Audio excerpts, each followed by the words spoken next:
The Pokemon franchise is truly a vast one. I mean, obviously there's the main series of video games that's been going strong for almost 20 years now, but you've also got spin-off games, some of which even have their own long-standing series, an anime TV show with over a dozen feature-length films to go along with it, a trading card game that is still played competitively to this day, a whole slew of manga and other books, and not to mention over 700 lovable and recognizable creatures that populate the desks, dressers, and shelves of fans everywhere. Plushes, figurines, amiibos, they practically sell themselves. But you already knew about all of those, didn't you? Well then, Mr. Super Smarty Pants, did you know about this? Or maybe this? This ring a bell? Today, we're going to take a look at one of the most often forgotten line of games to come out of this juggernaut franchise, the Pokemon board games, as well as some other physical games of the like. I really enjoyed some of these games as a kid, and I'm interested to see if any of them can still hold up. Let's start things off easy with a few jigsaw puzzles I happen to own. Ah yes, putting these together is just as fun as I remember. And by that I mean absolutely none whatsoever. Honestly, if Pokemon hadn't been slapped all over these, I wouldn't have paid them any mind as a child.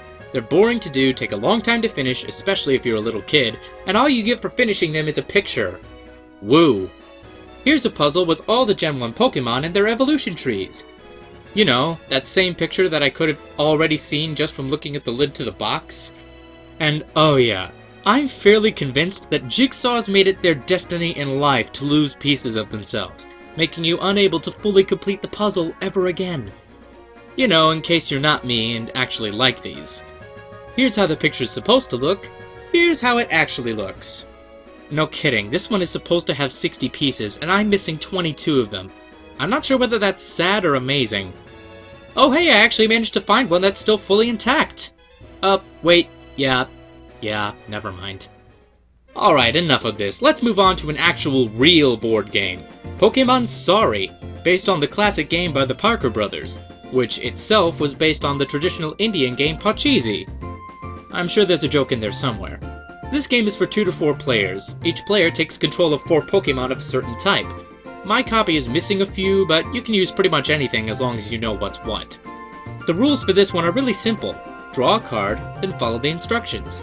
Eventually, the goal is to move all 4 of your Pokemon from start all the way to home base before any of the other players can do the same.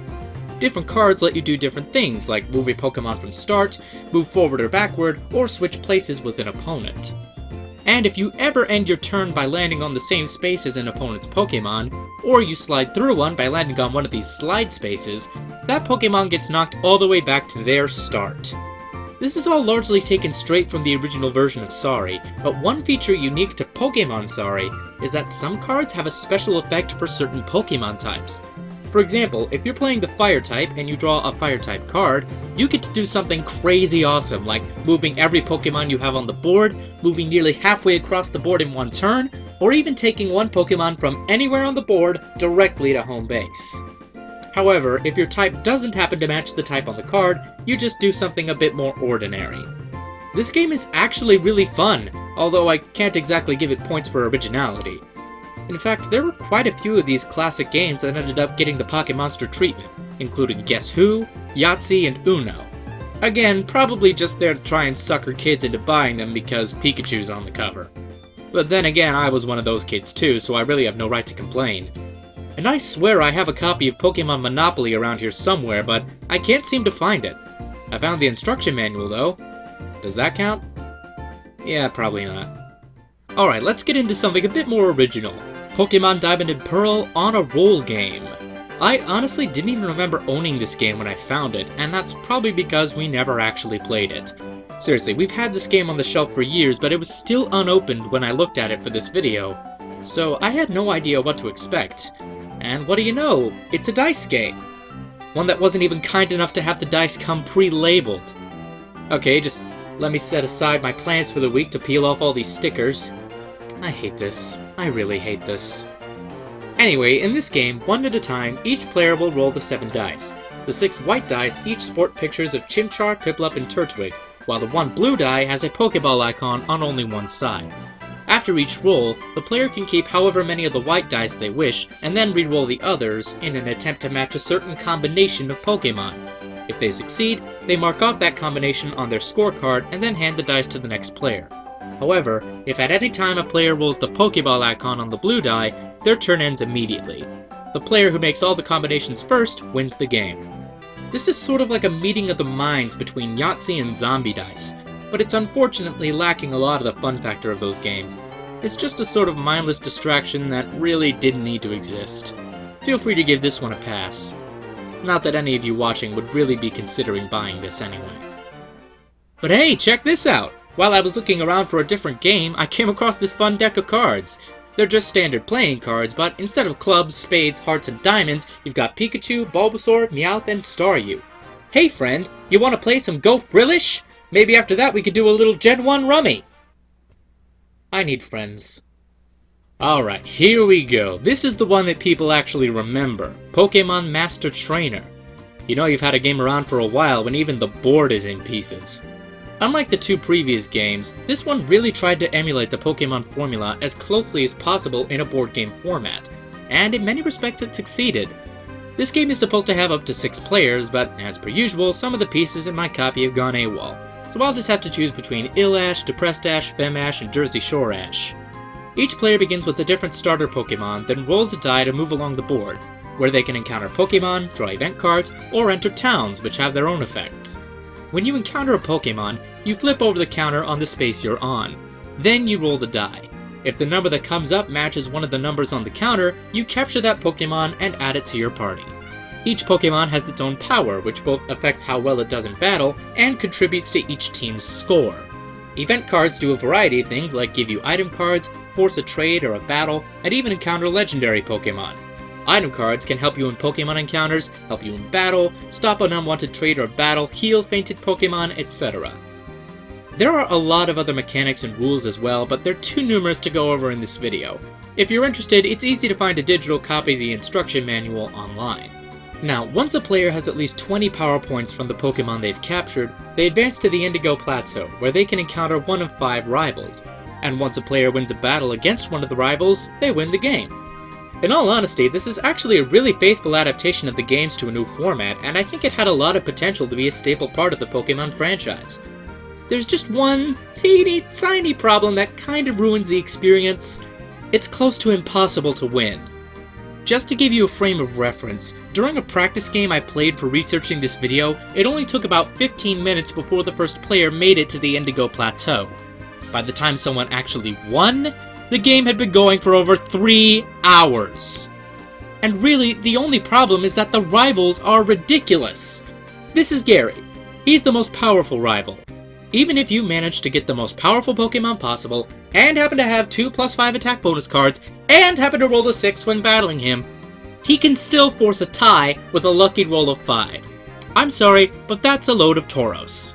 And the other rivals are only slightly less powerful than Gary, so getting all the right pieces to come together in one perfect assault on the rival is far too difficult for its own good. And keep in mind, this game was marketed to kids. I'm an adult getting frustrated with this. Do you really think a kid is gonna have the patience to actually play this game correctly? It's a novel concept, and I really want to enjoy it, but unfortunately it just got a bit too carried away with itself. Even if you can wrap your head around all the math and the different battling and trade mechanics, it's a game that becomes more tedious than it does fun. Maybe if they had another try at it, just to iron out a bit of the unfairness, this could have been something truly awesome. That's your cue! Pokemon Master Trainer, Hoenn Edition. Now this game is where it's really at. In my opinion, this game is still just as fun today as it was when I was a kid. It may have little to do with the original Pokemon Master Trainer, but it's still the best Pokemon board game I've ever played. In this game, you can take control of either Ash, Brock, Max, or May, and each player begins the game with 3 random Pokemon cards, 3 item cards, and money tokens equaling 100. Player 1 spins the spinner, then moves that number of spaces on the board. Wherever you land dictates a certain action, like drawing an item or event card, collecting or losing money, encountering wild Pokemon, including some legendaries, and battling another player or even a gym leader. Now, unlike the previous version of this game, where the goal was to collect enough Pokemon to defeat a rival at the end, this game has a much simpler objective. By the end of the game, your goal is to be the player who has collected the most money, in the same sort of vein as the Game of Life. Many of the familiar mechanics from the original game return, but have been altered slightly in order to be more fair, more exciting, and more profitable. Wild Pokemon now have a monetary value attached to them, which are all cashed in at the end of the game. Stronger Pokemon are worth more, with legendaries having the highest value, meaning they're very important to get and to keep. Defeating gym leaders wins you more Pokemon, which can help you in other battles, and gives you more money. Item cards and some event cards help you in battle, which lets you get more money. Getting to the end first may rob you of more opportunities on the game board, but in exchange gives you a fat stack of money. While this is certainly different than the original game, it's much easier to understand, keeps every player in the action the whole way through, and prevents the game from taking too long. But by far, the best part of this game is what they did to the battling mechanic. In the original game, when two players battled, they each chose one of their Pokemon to fight, gave it up to 2 attack bonus cards, and then rolled a dice. The player with the higher overall total would knock out the opponent's Pokemon, rendering it unusable until it was revived. In this game, the setup is the same, but instead, the victor takes the loser's Pokemon for themselves, which again means even more money. But here's the awesome part. Rather than a dice, players instead use this spinner, and you'll notice that 2 of these spaces are colored differently than the others. That's because if during any battle, either player lands on this yellow space, they win the battle instantly, regardless of the Pokemon's strength or any item cards. Likewise, if either player lands on the red space, they instantly lose. Even cooler still, there's one special type of event card that a player can hold on to and use it to win any one battle they like without even touching the spinner. This little change makes the game much more dynamic, as it's now impossible for one player to completely dominate. No matter how far behind you are, there's always the chance of landing on that yellow space or finding that card to put you right back in the game. And sure, the original version may be more faithful to the mechanics of the video games, but this version is much better at being a fun board game. If you're a Pokemon fan, and you're looking for something a bit off the beaten track that's still a ton of fun, I highly recommend it. And that's it. That's all the Pokemon board games I happen to own. Some of these were actually pretty fun, while others were just a marketing ploy with no real value in playing them again. And there are several others out there that I've just never played, like Pokemon Tower, Pokemon Champion Island, and the Pokemon Battling Coin game. Oh yeah, that one sounds so riveting, doesn't it? And I'm sure there are even more that I haven't mentioned or even heard of. So now I turn to you. What are some of your experiences with Pokemon board games? Are there any other hidden gems that I didn't cover in this video? Let me know, because I think this line of games still has a lot of potential even in the current generation. In the meantime, I hope I could expose some of you to a facet of Pokemon you'd never seen before, or at the very least remind you of one that's long been forgotten. Whatever the case, I hope you're enjoying Pokemon 2, and I look forward to seeing you again in the next video. Thank you for watching, and make sure to take care of yourselves.